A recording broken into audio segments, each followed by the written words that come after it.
আপনি জানেন মিষ্টিতে ভেজাল আছে, তাহলে আপনি খান কেন? মিষ্টি যেটা ভেজাল সেটাকে আপনি খেয়েন না।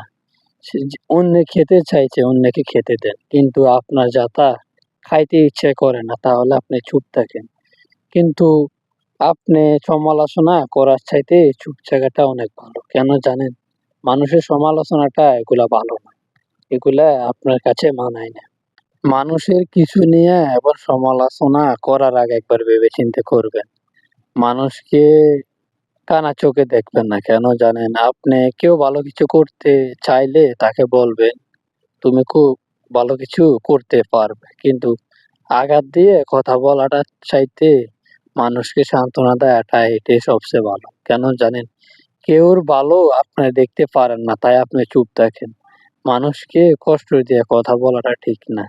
এটাই বলে যাচ্ছি আপনাদেরকে। কেউকে কষ্ট দিয়ে কথা বলতে চেষ্টা করবেন না। এটা আপনাদের কাছে অনুরোধ।